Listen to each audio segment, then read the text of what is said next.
a monster, and his innocent little victims. This is the story of Sector 36, a movie that released on Netflix. So let's dive into the story of this chilling film. The film is set in 2005. We see a man sitting on a sofa, watching a reality show. He receives a call from his wife.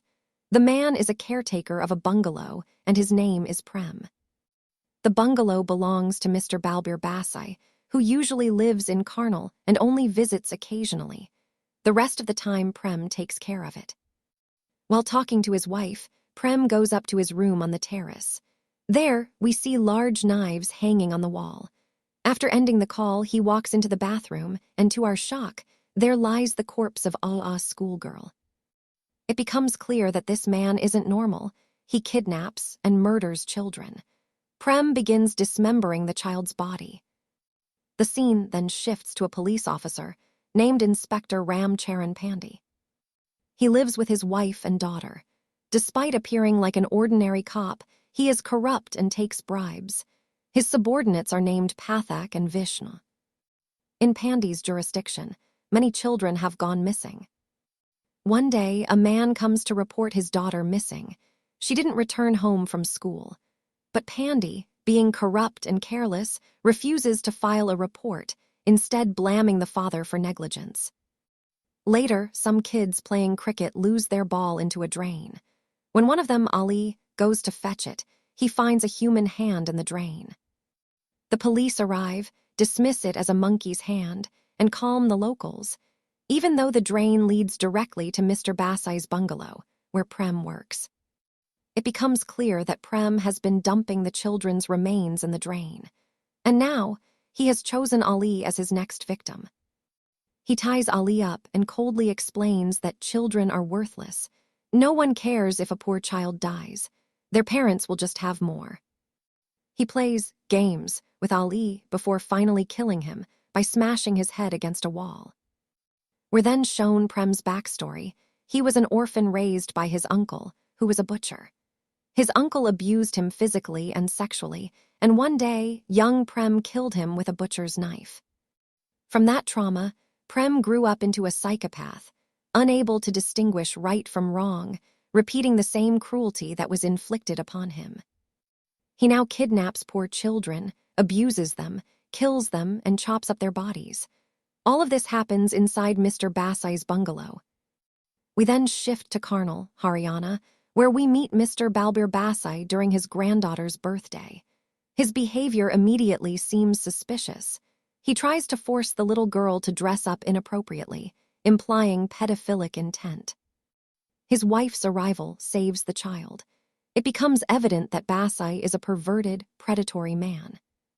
During the party, Basai receives a call from Prem. We don't hear their conversation, but Basai ends it by saying, "Call Chumki, I'm coming to Delhi tomorrow." This clearly shows his involvement in something dark. The girl named Chumki. Chumki is a sex worker, and shockingly, her own father is her pimp, arranging her clients. One day, her father tells Inspector Pandey that Chumki is missing, likely kidnapped by her boss. Pandey, as usual, ignores it, saying the police have too many cases.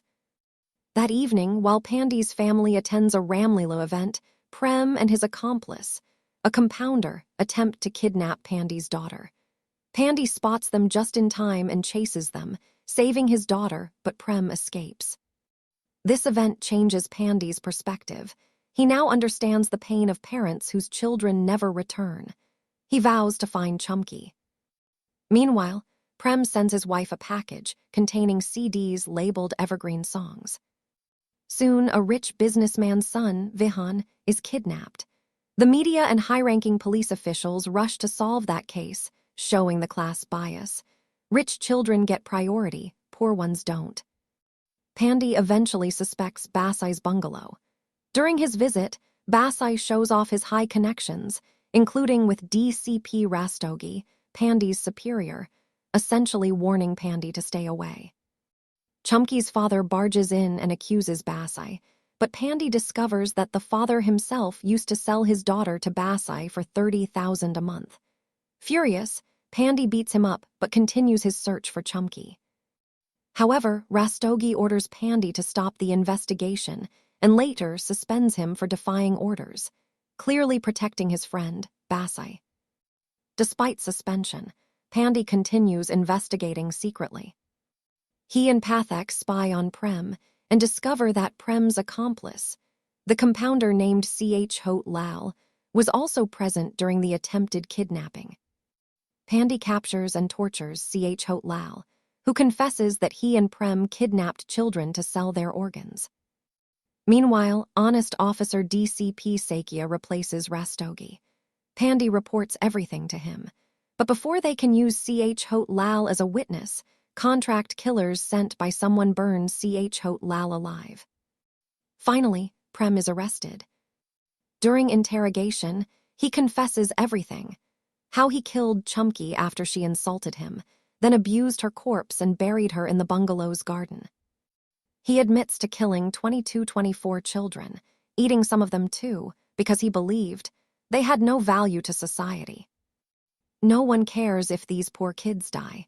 They'll never become doctors or engineers, just beggars or servants. At least this way, my own children get to eat.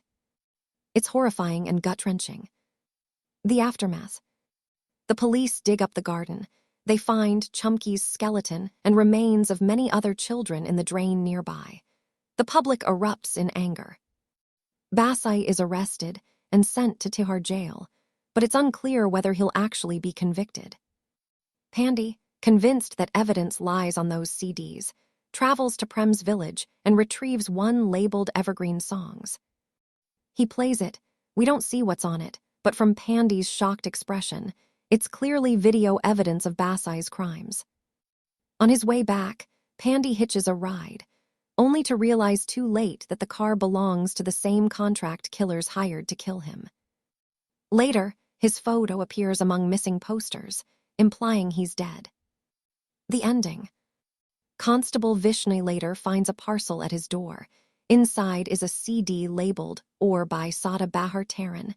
Even more Evergreen Songs, suggesting that there are more incriminating videos linking Basai to the crimes. The film ends ambiguously, leaving viewers to question. What exactly was on the CDs? Who sent the parcel? Prem's wife? Someone else? Will Basai ever be caught?